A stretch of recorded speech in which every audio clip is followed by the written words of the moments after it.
찬송가 150장 찬양하겠습니다.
시간 우리에게 주시는 하나님의 말씀은 마가복음 8장 1절부터 38절까지의 말씀입니다. 마가복음 8장.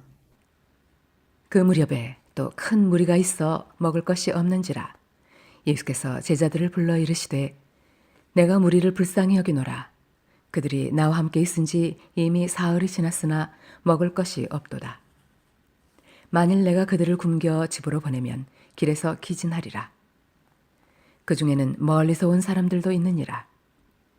제자들이 대답하되 이 광야 어디서 떡을 얻어 이 사람들로 배부르게 할 수 있으리이까? 예수께서 물으시되 너희에게 떡 몇 개나 있느냐? 이르되 7이로소이다 하거늘. 예수께서 무리를 명하여 땅에 앉게 하시고 떡 7개를 가지사 축사하시고 떼어 제자들에게 주어 나누어 주게 하시니 제자들이 무리에게 나누어 주더라. 또 작은 생선 2마리가 있는지라. 이에 축복하시고 명하사 이것도 나누어 주게 하시니 배불리 먹고 남은 조각 7광주리를 거두었으며 사람은 약 4,000명이었더라. 예수께서 그들을 흩어 보내시고 곧 제자들과 함께 배에 오르사 달마누다 지방으로 가시니라. 바리새인들이 나와서 예수를 힐난하며 그를 시험하여 하늘로부터 오는 표적을 구하거늘 예수께서 마음속으로 깊이 탄식하시며 이르시되 어찌하여 이 세대가 표적을 구하느냐? 내가 진실로 너희에게 이르노니 이 세대에 표적을 주지 아니하리라 하시고 그들을 떠나 다시 배에 올라 건너편으로 가시니라. 제자들이 떡 가져오기를 잊었음에 배에 떡 1개밖에 그들에게 없더라. 예수께서 경고하여 이르시되 삼가 바리새인들의 누룩과 헤롯의 누룩을 주의하라 하시니 제자들이 서로 수군거리기를 이는 우리에게 떡이 없음이로다 하거늘 예수께서 하시고 이르시되 너희가 어찌 떡이 없으므로 수군거리느냐? 아직도 알지 못하며 깨닫지 못하느냐? 너희 마음이 둔하냐? 너희가 눈이 있어도 보지 못하며 귀가 있어도 듣지 못하느냐? 또 기억하지 못하느냐? 내가 떡 5개를 5,000명에게 떼어줄 때에 조각 몇 바구니를 거두었더냐? 이르되 12이니이다. 또 7개를 4,000명에게 떼어줄 때에 조각 몇 광주리를 거두었더냐? 이르되 7이니이다. 이르시되 아직도 깨닫지 못하느냐 하시니라. 벳세다의 이름에 사람들이 맹인 한 사람을 데리고 예수께 나와 손 대시기를 구하거늘 예수께서 맹인의 손을 붙잡으시고 마을 밖으로 데리고 나가사 눈에 침을 뱉으시며 그에게 안수하시고 무엇이 보이느냐 물으시니 쳐다보며 이르되 사람들이 보이나이다. 나무 같은 것들이 걸어가는 것을 보나이다 하거늘 이에 그 눈에 다시 안수하시매 그가 주목하여 보더니 나아서 모든 것을 밝히 보는지라. 예수께서 그 사람을 집으로 보내시며 이르시되 마을에는 들어가지 말라 하시니라. 예수와 제자들이 빌립보 가이사랴 여러 마을로 나가실새 길에서 제자들에게 물어 이르시되 사람들이 나를 누구라고 하느냐?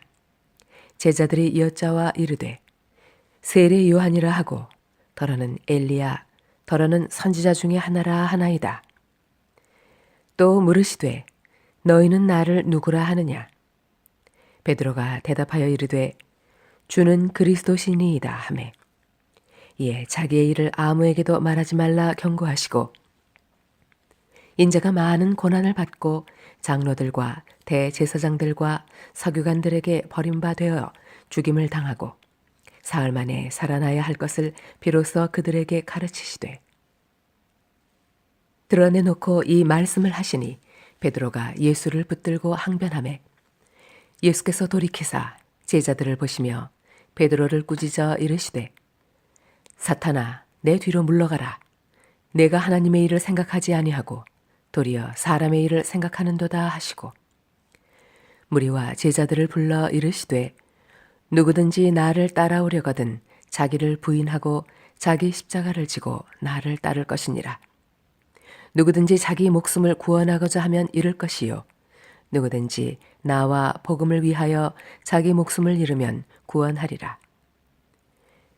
사람이 만일 온 천하를 얻고도 자기 목숨을 잃으면 무엇이 유익하리요? 사람이 무엇을 주고 자기 목숨과 바꾸겠느냐? 누구든지 이 음란하고 죄 많은 세대에서 나와 내 말을 부끄러워하면 인자도 아버지의 영광으로 거룩한 천사들과 함께 올 때에 그 사람을 부끄러워하리라. 기대하는 것이 있으면 실망하는 것이 반드시 있게 되어 있습니다. 어떤 사람에게도 마찬가지이고 어떤 조직에도 마찬가지입니다. 무엇인가를 기대하면서 사람들을 만나고 어디엔가도 들어가고 하지만 그 환상이 깨지는 것은 오래되지 않습니다. 어떤 사람을 만나면서 저런 사람이었어? 라고 하는 경우가 너무 많고, 여태까지 그 사람을 존경하고 좋아했던 자신마저 미워하는 경우도 있습니다. 회사에 취직하는 것도 마찬가지입니다. 겉으로 보면 폼도 나고 또 누구나 부러워할 만한 좋은 직장에 들어가면 일단 들어가는 순간부터 정신이 없고 또 후회가 되기도 하고, 그러면서도 여기 나가서 다른 데 간다고 해도 마찬가지일 것 같고 하면서 환상과 환멸 사이에서 우리는 살아가고 있습니다. 그런데 그 문제는 그 사람이나 그 조직이 문제가 있을 경우도 있지만, 반대로 그 사람이나 그 조직을 바라보는 자신의 문제였을 수도 있습니다. 사람이라는 존재가 완벽하게 좋은 모습만 보일 수도 없을 뿐더러 심지어 치명적인 단점도 하나 이상씩은 가지고 있게 마련인데, 그 인간적인 모습을 보면서 환멸을 느낀 본인도 문제입니다. 또한 직장도 마찬가지입니다.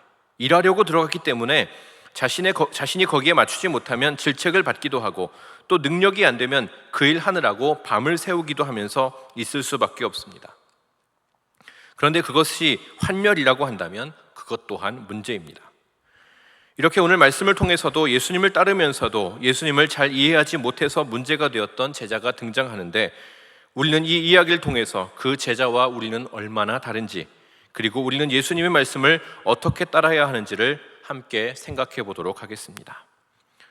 오늘은 마가복음 8장 27절부터 38절까지에 있는 베드로의 신앙 고백이라 불리는 부분을 중심으로 말씀을 통해서 우리를 돌아보고 예수님의 길을 가기로 다짐하는 시간이 되기를 바랍니다. 예수님께서는 먼저 제자들에게 사람들이 자신을 누구라고 하는지에 대해서 물으십니다. 27절 말씀을 함께 봉독하겠습니다. 예수와 제자들이 빌립보 가이사랴 여러 마을로 나가실새 길에서 제자들에게 물어 이르시되 사람들이 나를 누구라고 하느냐. 아멘. 예수님이 사람들이 자신을 누구라고 하는지 모르셔서 물으신 것은 분명히 아닙니다. 이것은 다음 질문을 염두에 두시면서 제자들에게 가르침을 주고자 하시는 것입니다. 그 다음 질문은 바로 너희는 나를 누구라 하느냐라는 질문입니다. 하지만 바로 들어가지 않고 다른 사람들에 대한 질문을 하시는 이유는 여기서부터 이 질문의 답이 시작되기 때문입니다. 예수님이 어떤 분인지를 연구하는 분야가 조직신학에서는 기독론이라고 합니다. 그리스도론이라고도 하죠. 성경을 읽다 보면 예수님에 대한 여러 가지 모습들이 등장하기 때문에 학자들 사이에서도 예수님이 이런 분이다 저런 분이다라는 이렇게 토론들이 의견이 많습니다. 그런 토론을 하는 어느 학술대회에서 그 학술대회의 주제가 참 재미있었습니다. 그 주제는 이렇게 되어 있었습니다. 학자들이 나를 누구라고 하느냐라는 주제였습니다. 이것에 영향을 받으셨는지는 모르겠지만 장신대 조직신학 교수로 은퇴하신 윤철호 교수님은 기독론과 관련된 책을 내셨는데 그 책 이름이 너희는 나를 누구라 하느냐였습니다. 저희 집에도 이 책이 있습니다. 이렇게 다른 사람들이 누구라고 하느냐는 질문을 탐구하는 것은 내 신앙 고백이 그들로부터 왔는지 아니면 내가 하나님을 만나서 그런 고백을 하게 된 건지를 살펴보아야 하기 때문입니다. 여기서 사람들이 나를 누구라 하느냐에 대한 대답은 다 진부한 대답들입니다. 세례 요한이라고 합니다. 엘리야라고 합니다. 선지자 중에 하나라고 합니다. 그런 말인데 이 대답은 그냥 그 시대의 사람들이 생각할 수 있을 만한 그 이야기들이었습니다. 예수님은 여기에서 더 중요한 질문을 하십니다. 바로 너희는 나를 누구라고 하느냐입니다. 여기에서 사람들이 그렇게 말하니까 따라하는 앵무새의 고백이 아니라 바로 너희, 나와 함께 있는 제자인 너희들은 나를 누구라고 하느냐고 묻고 계시는 것입니다. 그 질문에 바로 베드로는 대답을 합니다. 29절 말씀을 함께 봉독하겠습니다. 또 물으시되 너희는 나를 누구라 하느냐? 베드로가 대답하되 주는 그리스도시니이다 하매. 아멘. 예수님의 질문에 대한 답인데 사람들의 답과 다릅니다. 그리고 우리들이 하고 있는 그 고백과 같습니다. 그리고 마태복음에 나오는 말씀 때문에 이 답이 잘된 답이라고 생각되지만 예수님은 그렇게 생각하지 않으셨던 것처럼 바로 이 대답에 가타부타 말씀하지 않으시고 자신의 고난에 대해서 말씀하시는 것을 볼 수 있습니다. 31절 말씀을 함께 봉독하겠습니다. 인자가 많은 고난을 받고 장로들과 대제사장들과 서기관들에게 버린 바 되어 죽임을 당하고 사흘 만에 살아나야 할 것을 비로소 그들에게 가르치시되. 아멘. 아마도 베드로가 생각한 그리스도와 예수님께서 말씀하시는 그리스도가 아마 다른 것이 아니었는가 싶습니다. 예수님은 베드로에게 이것을 분명하게 알려주시는 것입니다. 그러자 베드로는 다른 반응을 보입니다. 32절 말씀을 함께 봉독하겠습니다. 드러내놓고 이 말씀을 하시니 베드로가 예수를 붙들고 항변하매. 아멘. 베드로는 31절의 이 말씀을 듣고는 예수님께 항변합니다. 여기에서 항변하다라고 번역된 말은 예수님께서 귀신을 쫓으시며 꾸짖으셨다라고 할 때와 동일한 단어가 사용되었습니다. 즉 베드로가 더 윗사람인 것처럼 예수님을 꾸짖은 것입니다. 무슨 그런 말씀을 하시느냐, 그게 말이나 되는 것이냐고 대드는 것입니다. 그 모습을 보시고 예수님은 베드로를 꾸짖으시고, 예수님도 역시 꾸짖으시죠. 제자들에게 예수님의 길에 대해서 말씀하십니다. 그것이 바로 십자가의 길입니다. 34절 말씀을 함께 봉독하겠습니다. 34절입니다. 무리와 제자들을 불러 이르시되 누구든지 나를 따라오려거든 자기를 부인하고 자기 십자가를 지고 나를 따를 것이니라. 아멘. 베드로가 생각한 그리스도는 아마도 많은 사람들이 그렇게 생각했던 것처럼 이 나라를 로마에서 해방시키시고 왕좌에 앉아서 다스리시는 자의 모습으로서의 그리스도를 생각한 것일 것입니다. 하지만 예수님은 그렇게 말씀하시지 않습니다. 예수님을 따라오는 자는 십자가를 질 수밖에 없음을 말씀하시면서 바로 제자들이 예수님을 따라간다면 단순히 예수님만 이 일을 당하시는 것이 아니라 결국 제자들까지도 이것을 겪을 수 있음을 말씀하고 계십니다. 이렇게 해서 베드로를 비롯한 제자들의 잘못된 생각을 수정하시면서 자신의 사역을 분명하게 말씀해 주십니다. 우리는 예수님을 믿으면서 어떤 기대를 가지고 살아갑니까?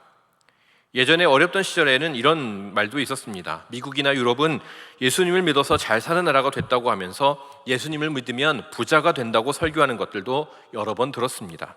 제가 교회 학교 다니던 시절에도 그런 이야기들을 여러 교회에서들 다 들었던 기억이 있습니다. 때문에 신앙생활을 잘하면 부자가 된다고 생각하고 그것만을 기대하면서 신앙생활을 할 위험이 있습니다. 물론 부자가 될 수도 있지만 그것이 신앙생활의 목적은 아닙니다. 또한 높은 위치에 오르는 것이 목적이 될 수도 있습니다. 그 외에도 어떤 잘 되는 것이 신앙생활의 목적이 될 수도 있습니다. 하지만 예수님은 오늘 말씀을 통해서 정치 종교 지도자들에게 버림받고 십자가를 지고 고난받으시는 것을 보여주고 계십니다. 이것이 바로 예수님의 길입니다. 이것을 알지 못하면 잘 될 때에는 자신이 예수님을 믿는 것을 자랑스럽게 이야기할 수도 있지만 그것 때문에 어려움이 닥치면 예수님을 부인하는 모습을 나타낼 수도 있습니다. 바로 이 베드로가 이 고백을 했지만 결국 예수님께서 잡히시고 나서 예수님을 부인했던 것처럼 말입니다. 그처럼 신앙생활 그리고 예수님을 따르는 것이 무엇인지 분명하게 알지 못하면 그렇게 치명적인 실수를 할 수밖에 없습니다. 예수님의 길을 걸어가는 우리 모두가 그것이 잘 되는 길이든 고난의 길이든 상관없이 예수님만을 따라가기에 그것을 기쁨으로 여기고 끝까지 예수님을 따라갈 수 있기를 바랍니다. 그렇게 해서 그 십자가를 통과해서 최후의 승리를 누릴 수 있는 저와 여러분이 되시기를 바랍니다. 기도하겠습니다. 하나님, 저희들을 사랑하여 주시고 이렇게 주님 앞에 나와 말씀을 들으며 또한 찬양을 드리며 기도할 수 있도록 인도해 주시니 참으로 감사를 드립니다. 주님, 오늘의 말씀을 따라보며 저희들이 어떤 기대를 하고 살아가고 있는지를 다시 한번 돌아보게 하여 주시옵소서. 정말 예수님을 따라가려는 삶을 살고 있는지 아니면 다른 기대를 하고 있는지를 돌아보게 하여 주셔서 그 돌아봄으로 저희들이 진정 주님을 다시 따라가게 하여 주시고 주님을 따라감으로써 주님께서 주시는 그 은혜를 가지고 만족하는 저희들의 모두가 되게 하여 주시옵소서. 이 모든 것 온전히 주님께 맡겨드리며 예수님의 이름으로 기도드립니다. 아멘. 이 시간 함께 기도할 때에 말씀을 생각하면서 기도하겠습니다. 우리의 기대를 내려놓고 예수님의 길을 묵묵히 걸어가게 하여 주시고 그 십자가를 끝까지 지고 걸어가 최후의 승리를 얻을 수 있기를 위해서 기도하겠습니다. 또한 임동예배당 복구공사를 위해서, 그리고 임동 2030 비전의 성취를 위해서, 또한 이번 달부터 시작되는 여름 사역을 위해서, 그리고 교회의 모든 사역을 위해서 기도하겠습니다. 그리고 위임 목사님에게 영육간의 강건함을 허락하셔서 교회와 사역을 이끄는 데에 어려움이 없도록 기도하겠습니다. 또한 각자의 기도 제목을 위해서 주님을 한 번 부르고 통성으로 기도하겠습니다. 주여